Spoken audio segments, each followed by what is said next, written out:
గత 5 ఏళ్లలో మీరేం చేశారు? ఎలా వ్యవహరించారు? మీరు చేస్తున్న ఉద్యోగాలకు న్యాయం చేశారా? లేదా ప్రభుత్వ పాలకుల అడుగులకు మడుగులొత్తారా? ఆత్మ పరిశీలన చేసుకోండి. ఇవి సీఎం చంద్రబాబు చెప్పిన మాటలు. చెప్పింది మరెవరికో కాదు, ఏపీ ఐఏఎస్ ఐపీఎస్ అధికారులకు. ఇంతకీ చంద్రబాబు ఏమన్నారు? దాని అర్థమేంటి? పరమార్థమేంటి? సీఎంగా బాధ్యతలు తీసుకున్నప్పటి నుంచి ఒక్కొక్కరిని సెటరేట్ చేసే పనిలో బిజీగా ఉన్నారు నారా చంద్రబాబు నాయుడు.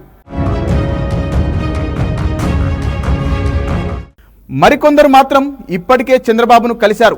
గత ప్రభుత్వ హయాంలో జగన్ మనుషులుగా ముద్రపడిన అజయ్ జైన్, శ్రీలక్ష్మి, పిఎస్ఆర్ ఆంజనేయులు, సునీల్ కుమార్, కేవీవి సత్యనారాయణ వీరంతా చంద్రబాబును కలిసి విష్ చేశారు.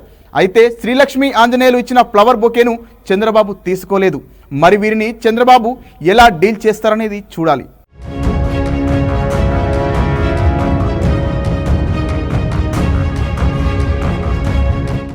చంద్రబాబు అంటేనే పర్ఫెక్ట్ అడ్మినిస్ట్రేషన్, గవర్నెన్స్ అనే ప్రచారం ఉండేది. నిజానికి పాలనాపరమైన నిర్ణయాలు తీసుకునేది రాజకీయ నేతలే అయినా వాటిని పర్ఫెక్ట్గా అమలు చేసేది, అవసరమైన సలహాలు ఇచ్చేది మాత్రం ఐఏఎస్ ఐపీఎస్లు. అందుకే తాను బాధ్యతలు తీసుకున్నాక వారితో స్పెషల్గా భేటీ అయ్యారు. ఏం చేద్దాం, ఎలా చేద్దాం అనే విషయాల కన్నా వారికి చిన్నపాటి క్లాస్ తీసుకున్నారని చెప్పాలి. ఎందుకంటే గత పాలనలో వారు వ్యవహరించిన తీరును దృష్టిలో ఉంచుకున్నారు. వైసీపీ ప్రభుత్వ హయాంలో కొందరు ఐఏఎస్ ఐపీఎస్ అధికారులను వ్యవహరించిన తీరును ఆయన మర్చిపోలేదు. కొంతమంది అధికారుల వైఖరి తనను బాధించిందన్నారు చంద్రబాబు. ఇలా వ్యవహరిస్తారని ఎప్పుడూ అనుకోలేదన్నారు.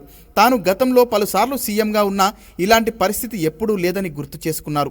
గత 5 ఏళ్లలో తాము వ్యవహరించిన తీరుపై ఐఏఎస్ ఐపీఎస్లు ఆత్మసమీక్ష చేసుకోవాలన్నారు. అలాగే మరోసారి శాఖల వారీగా ఐఏఎస్ ఐపీఎస్లతో సమావేశం అవుతానని చెప్పారు సీఎం చంద్రబాబు. అంటే చంద్రబాబుకు నచ్చకపోయినంత మాత్రాన వారు తప్పు చేశారని కాదు, కానీ ఇక ముందు తన హయాంలో ఎలా నడుచుకోవాలో చంద్రబాబు ఇండైరెక్ట్గా సూచిస్తున్నట్లు తెలుస్తోంది.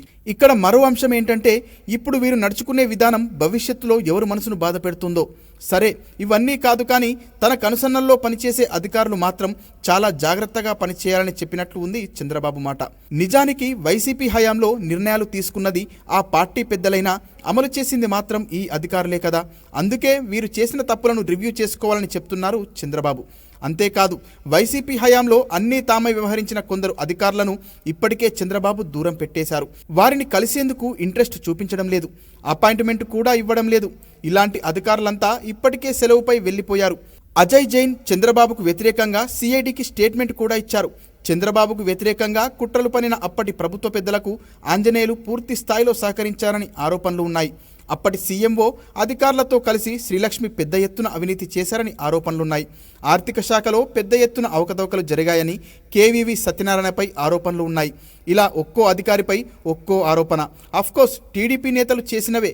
సో వారి కొలువుల్లో నార్మల్గా పనిచేసుకోగలుగుతున్నారో లేక ఈ ఆరోపణలు బేస్ చేసుకొని కేసులు నమోదు చేసుకొని విచారణ చేస్తారో చూడాలి. మరి ఒకవేళ అలా జరిగితే మళ్ళీ వీటిని కక్షపూరిత చర్యలు అనకూడదు. ఎందుకంటే చంద్రబాబు ముందుగానే చెప్పారు, తప్పులు చేసిన వారికి శిక్ష తప్పదని. మరి వీరి భవితవ్యం ఎలా ఉంటుందో చూడాలి. మరి